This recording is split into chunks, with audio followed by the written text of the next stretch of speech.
Welcome to episode 75 of your CYSA Plus Prepcast.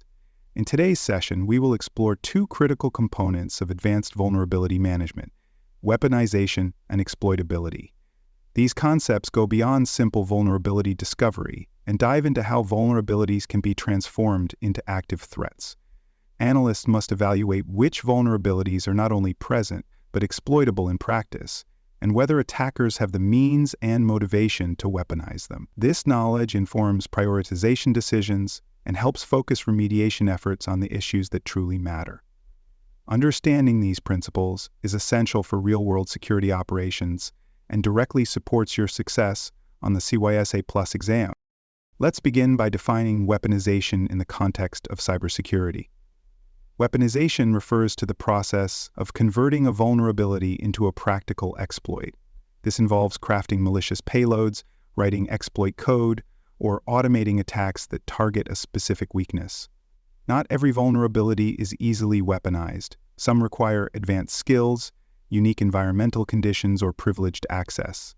Others, however, are simple to exploit and can be automated with publicly available tools. Knowing which vulnerabilities can be weaponized helps analysts identify which threats are most urgent. Analysts focus heavily on weaponization because it directly impacts risk. A vulnerability that is technically severe but difficult to exploit may be deprioritized in favor of a lower-severity issue that has a working exploit. Weaponization increases the likelihood of exploitation in real-world environments. When a vulnerability has been successfully weaponized, attackers can use it as part of phishing campaigns, malware payloads, or lateral movement techniques. This changes a theoretical risk into an active, operational threat. The weaponization process typically involves creating scripts, binaries, or tool modules that execute unauthorized actions when run against a vulnerable target. These actions may include executing arbitrary commands, escalating privileges, creating new accounts, or disabling security controls. Analysts simulate this process using controlled environments and frameworks like Metasploit. Metasploit provides modules that represent known exploits, allowing analysts to test vulnerabilities safely and observe their effects. This helps validate scanner findings and identify gaps in defensive measures. Proactive monitoring of exploit repositories is a key component of weaponization awareness. Analysts routinely check platforms such as Exploit Database, GitHub, PacketStorm, and security mailing lists for new exploit code. If a working exploit is released for a known vulnerability, its risk level increases significantly. This change affects remediation prioritization and may lead to immediate response activities, such as patching, isolating affected systems, or adjusting firewall rules. The speed at which weaponization becomes publicly available often determines the urgency of remediation. CVSS scoring reflects the presence of weaponization by assigning higher severity scores to vulnerabilities with known exploit code. Metrics such as exploit code maturity and attack complexity influence the final score. For example, if a vulnerability has functional exploit code and requires minimal interaction, its CVSS score will reflect that risk. Analysts must understand how these factors affect severity so they can use the scores effectively in prioritization workflows. CVSS scores help translate technical risk into actionable decisions.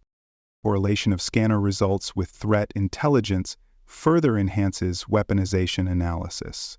Analysts cross-record vulnerabilities with active threat campaigns, attacker behaviors, and recent incidents. If a specific exploit is being used in real-world attacks, it becomes a high priority, even if its technical severity is moderate. For example, a command injection vulnerability being used in botnet recruitment campaigns may be treated with greater urgency than a less technical remote code execution issue.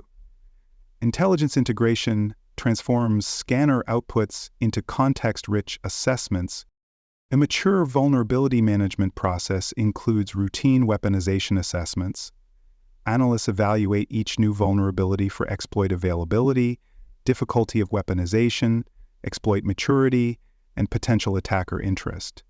These factors are used to inform risk scoring, guide remediation timelines, and shape response strategies. Analysts may group vulnerabilities into categories based on their likelihood of weaponization and use this data to inform patch management, network segmentation, or access control reviews. Weaponization assessments are fully documented. Analysts record which exploits exist, where they were sourced, how they were tested, and what conclusions were drawn. Documentation includes links to exploit code, screenshots of successful exploit simulations, and remediation recommendations. This level of detail supports audit readiness, internal accountability, and knowledge sharing across security teams. It also helps track changes in exploit status over time, such as when an exploit becomes more reliable or more widely distributed. Training in weaponization techniques is essential for analysts. They must understand how exploits are constructed, how they operate, and how to detect their use in logs or behavior analytics platforms.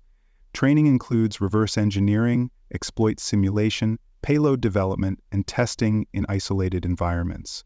Analysts also stay up to date with emerging exploitation techniques, new attack vectors, and the release of automated tools. This ongoing development ensures that analysts can detect and respond to weaponized threats before they are used in active campaigns. For more cyber-related content and books, please check out cyberauthor.me.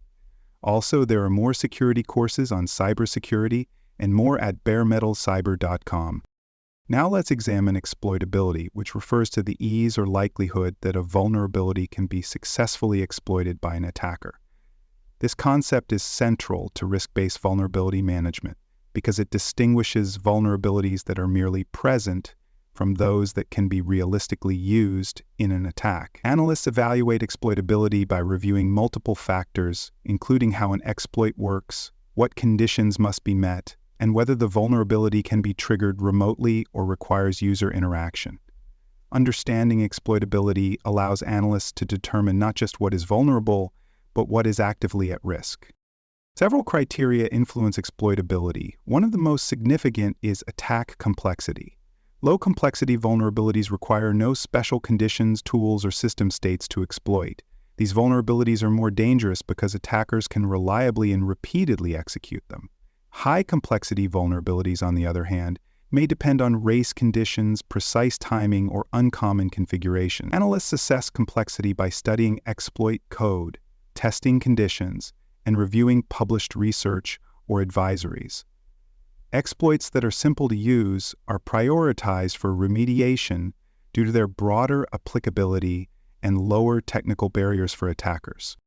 Analysts also examine the level of privilege required to execute an exploit.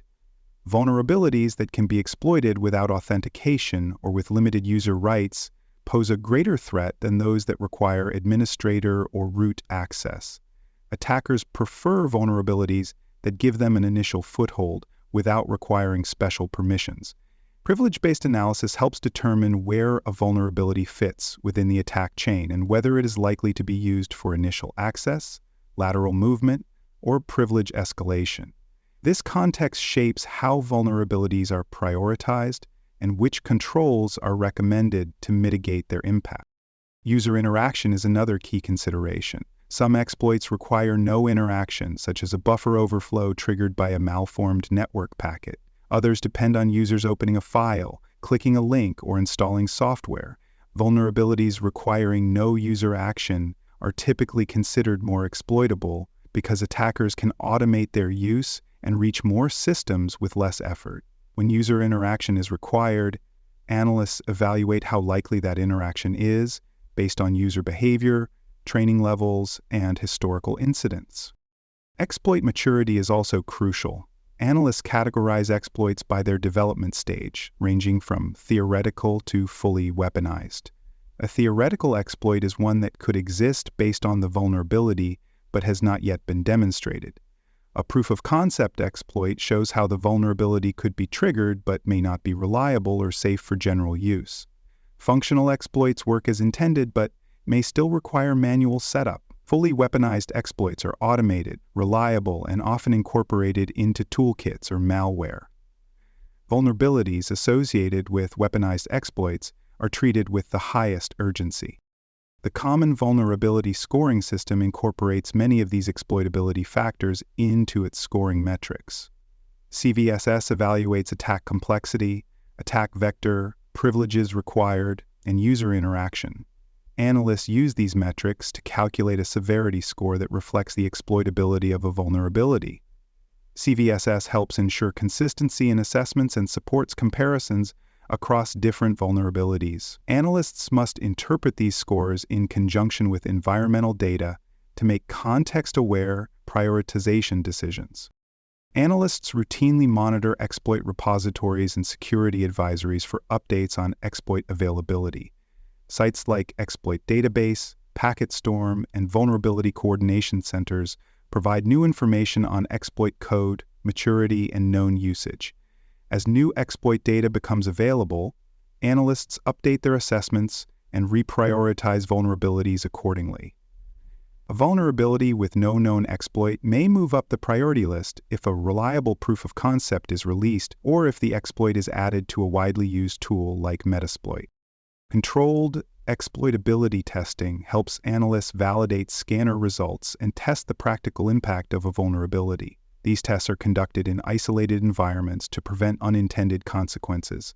Analysts simulate exploit scenarios using test systems, penetration testing tools, or custom scripts. This hands-on validation confirms whether a vulnerability can be exploited in the organization's environment and informs decisions about mitigation, patching, or compensating control. Controlled testing also supports knowledge development and preparedness in case similar vulnerabilities emerge in production systems.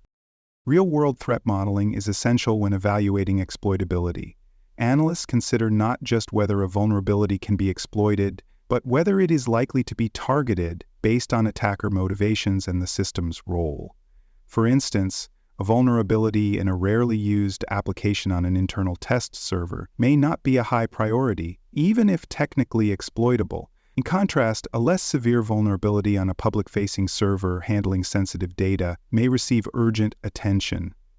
By aligning exploitability assessments with threat factor behavior and organizational risk tolerance, analysts deliver actionable insights.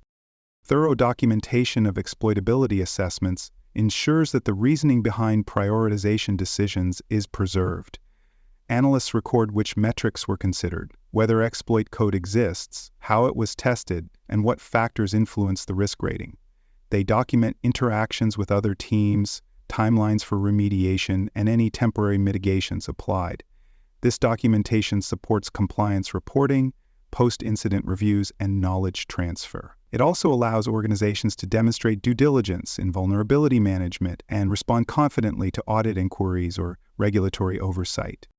To summarize, Episode 75, Mastering Weaponization and Exploitability Considerations, enables cybersecurity analysts to elevate their vulnerability management programs from reactive to strategic. By understanding which vulnerabilities are being actively exploited, which are easily weaponized, and which align with attacker goals, analysts make informed decisions that reduce real-world risk. Integrating threat intelligence, conducting controlled testing, and maintaining detailed documentation ensures that remediation is both justified and effective. These capabilities are essential for defending against modern threats and are critical to your success on the CYSA Plus exam. Stay tuned as we continue your detailed journey towards CYSA Plus certification success. Thanks for listening. To learn more about cybersecurity, please visit baremetalcyber.com. There you will find best-selling books, videos, and even more free cybersecurity training courses. Please subscribe to the Prepcast and our various podcasts. And thanks for listening.